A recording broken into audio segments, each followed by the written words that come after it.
গল্পতরু চ্যানেলে আপনাদের সাথে আছে আমি রাজ। পড়ছি হুমায়ুন আহমেদের লীলাবতীর মৃত্যু বইটি থেকে একটি আত্মজীবনীমূলক লেখা, মৃত্যু। তার পেটে ক্যান্সার, দুবার অপারেশন হয়েছে। প্রথমবার দেশে, দ্বিতীয়বার কলকাতায়। লাভ কিছু হলো না। অবস্থা আরও খারাপ হতে লাগল। তাকে নিয়ে যাওয়া হলো ব্যাংককের আমেরিকান হাসপাতালে। সেখানকার চিকিৎসা নাকি ভালো। অনেক সময় এমন হয়েছে, দেশের ডাক্তাররা বলেছেন ক্যান্সার, ওখানে গিয়ে দেখা গেছে অন্য কিছু। তিনিও হয়তো তেমন কিছু আশা করেছিলেন, কিন্তু ব্যাংককের ডাক্তাররা বিনয়ের সঙ্গে বললেন, রোগ ছড়িয়ে পড়েছে, এখন শুধু যন্ত্রণা কমানোর চেষ্টাই করা যাবে, আর কিছু না। তিনি হতভম্ব হয়ে ডাক্তারদের কথা শুনলেন। পাশে দাঁড়ানো তার বড় ছেলের দিকে তাকিয়ে নেত্রকোনার ডায়ালেক্টে বললেন, নাক স্যাপটার ডাক্তার, এইটা কি কয়?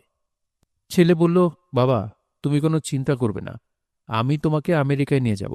যে চিকিৎসা কোথাও নেই সেই চিকিৎসা আমেরিকায় আছে। তিনি বিরক্ত গলায় বললেন, গাধার মতো কথা বলিস না। আমেরিকার মানুষ বুঝি ক্যান্সারে মরে না? চল দেশে যাই, মরণের জন্য তুই আর হই। ভদ্রলোক মৃত্যুর প্রস্তুতি নিতে শুরু করলেন। গল্প উপন্যাসে এরকম চরিত্র পাওয়া যায়। অমোঘ মৃত্যুর সামনেও দেখা যায় গল্প উপন্যাসের চরিত্ররা নির্বিকার থাকে। একটা হিন্দি ছবিতে দেখেছিলাম, নায়ক জানতে পেরেছে ক্যান্সার হয়েছে, অল্প কিছুদিন বাঁচবে। জানবার পর থেকে তার ধেই ধেই নৃত্য আরও বেড়ে গেল। কথায় কথায় গান, কথায় কথায় হাসি। বাস্তব কখনোই সেরকম নয়। বাস্তবের অসীম সাহসী মানুষও মৃত্যুর মুখোমুখি হতে পারে না। মৃত্যুকে সহজভাবে গ্রহণ করা তো অনেক দূরের ব্যাপার। আমরা বেঁচে থাকতে চাই, শুধুই বেঁচে থাকতে চাই। যখন শেষ সময় উপস্থিত হয় তখনও বলি, দাও দাও, আর একটি মুহূর্ত দাও, দয়া করো। গলিত স্থবির ব্যাঙ আরও 2 মুহূর্তের ভিক্ষা মাগে, আরেকটি প্রভাতের ইশারায়, অনুমেয় উষ্ণ অনুরাগে। 8 বছর আগে একদিন। যে জীবনের জন্য আমাদের এত মোহ, এত ভালোবাসা, সেই জীবনটা যে কি, তাই কি আমরা জানি? নিঃশ্বাস নেওয়া, খাওয়া এবং ঘুমানো, নাকি তার বাইরেও কিছু? তত্ত্বকথায় না গিয়ে আমরা জায়গায় ফিরে যাই। যে ভদ্রলোকের কথা দিয়ে শুরু করেছিলাম তার কাছে যাওয়া যাক। ভদ্রলোক শিক্ষকতা করেন, প্রাইভেট কলেজে ইংরেজি সাহিত্য পড়ান। তার সারা জীবনই কষ্টে কষ্টে গেছে।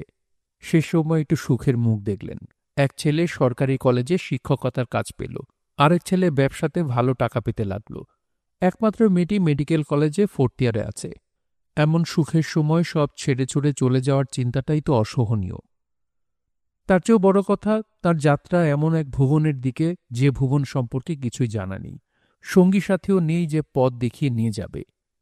মজার ব্যাপার হচ্ছে, ভদ্রলোক মৃত্যুর প্রস্তুতি পর্ব শুরু করলেন অত্যন্ত সহজ ভঙ্গিতে। এরকম ভঙ্গি যে থাকা সম্ভব তাই আমি জানতাম না। তার সঙ্গে দেখা করতে গিয়েছি, ধরেই নিয়েছি মৃত্যু ভয়ে ভীত একজন মানুষকে দেখব, যিনি ডুবন্ত মানুষের মতো হাতের কাছে যা দেখছেন তাই ধরার চেষ্টা করছেন, যা ধরতে যাচ্ছেন তাও ফসকে ফসকে যাচ্ছে। গিয়ে দেখি সম্পূর্ণ ভিন্ন ব্যাপার। ভদ্রলোক শুয়ে আছেন ঠিকই, কিন্তু মুখ হাসি হাসি। তার হাতে কি একটা ম্যাগাজিন। তিনি আমাকে দেখে হৈ হৈ করে উঠলেন, আরে আরে, মিসির আলি চলে এসেছে। আমি বললাম, কেমন আছেন? খুবই খারাপ আছি। টাইমলি এসেছো, আর কিছুদিন পরে এলে দেখা হতো না।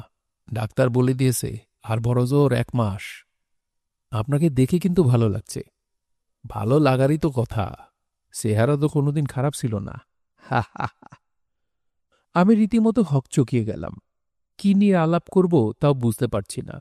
মৃত্যুকে শিয়রে নিয়ে যিনি বসে আছেন তার সঙ্গে নিশ্চয়ই নাটক নিয়ে কথা বলা যায় না। আমি বললাম, এখন চিকিৎসা কি হচ্ছে?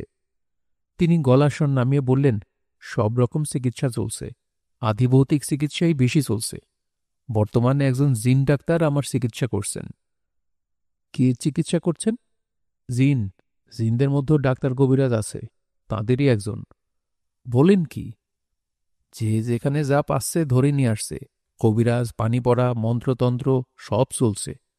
একজন বালক পীরের সন্ধান পাওয়া গেছে, বয়স 9 বছর, টাঙ্গাইলে থাকে। সে তেল পড়া দিয়েছে। সে তেল পড়াটাও পেটে মালিশ করলাম। কোনো লাভ হচ্ছে কি? লাভ হবে কোত্থেকে? অনেকের ভালো ব্যবসা হচ্ছে, তবে আমি আপত্তি করছি না। যে যা করতে বলছে করছি। অনেকে আবার বোকার মতো জিজ্ঞেস করে, কি খেতে মন চায়? আমি রাগ করতে গিয়েও রাগ করি না। কি হবে রাগ করে? আমি খাবারের নাম বলি, যা খুব সহজে পাওয়া যায় না, আবার একেবারে দুষ্প্রাপ্যও নয়। যেমন একজনকে বললাম সালতার আচার খেতে ইচ্ছা করছে। সে অনেক খুঁজে পেতে এক হরলিক্সের টিন ভর্তি সালতার আচার নিয়ে এলো, এবং এই আচার খুঁজে বের করতে তার যে কি কষ্ট হয়েছে সেটা সে প্রায় 1 ঘন্টা ধরে বলল। ভদ্রলোক কথা বলতে বলতে ক্লান্ত হয়ে পড়েছিলেন। আমি বললাম, আপনি আর কথা বলবেন না, বিশ্রাম করুন, আমি আবার আসব। তিনি অত্যন্ত আগ্রহের সঙ্গে বললেন, এসো, এখন কথা বলতে এবং কথা শুনতে ভালো লাগে। আমি ইন্টারেস্টিং কিছু শুনতে চাই। কেউ ইন্টারেস্টিং কিছু বলতে পারে না। সবাই আমার কাছে এখন আসে তাদের সবচেয়ে বোরিং গল্পটা নিয়ে। আমি চলে এলাম। 4-5 দিন পর তার ছেলে আমাকে এসে বলল, বাবা শরীর খুব খারাপ করেছে, আপনাকে শেষ দেখা দেখতে চায়। আমি তৎক্ষণাৎ গেলাম। ভদ্রলোকের মুখ এখনো হাসি হাসি। আমি বললাম, কেমন আছেন? তিনি উত্তর দিলেন না। সম্ভবত এই প্রশ্নের উত্তর দিতে তাঁর ইচ্ছে করছে না। আগেরবার আমার সঙ্গে আধশোয়া হয়ে গল্প করছিলেন, এবার শুয়েই রইলেন। ছেলেকে বললেন পাশ ফিরিয়ে দিতে। ছেলে পাশ ফিরিয়ে দিল। তিনি ক্ষীণ গলায় বললেন, যাত্রার সব আয়োজন সম্পন্ন করেছি। একটা ইচ্ছে ছিল, আমার স্কুলের সব ছাত্রকে একবেলা দাওয়াত করে খাওয়াবো। সেই ইচ্ছেও পূর্ণ হচ্ছে। শনিবার দুপুরে এরা খাবে। বাহ, ভালো তো। তুমি এসো শনিবারে। তোমাকে দাওয়াত করছি না, দেখার জন্য আসবে। ওই দিন শুধু বাচ্চাদের দাওয়াত। জি, আমি আসব। তিনি অল্পখানিক্ষণ কথা বলার পরিশ্রমেই হাঁপাতে লাগলেন। আমি বসে রইলাম। বিস্তর লোকজন আসছে যাচ্ছে। অধিকাংশই কথা বলতে গিয়ে কেঁদে ফেলছে। তিনি সবার সঙ্গে সহজভাবে 1-2টা করে কথা বললেন। আমাকে নিচু গলায় বললেন, আল্লাহ পাক নিজেই মনে হয় মানুষকে মৃত্যুর জন্য তৈরি করেন। এখন আর মানুষের সঙ্গ আমার ভালো লাগে না, অথচ কয়েকদিন আগেই অন্য ব্যাপার ছিল।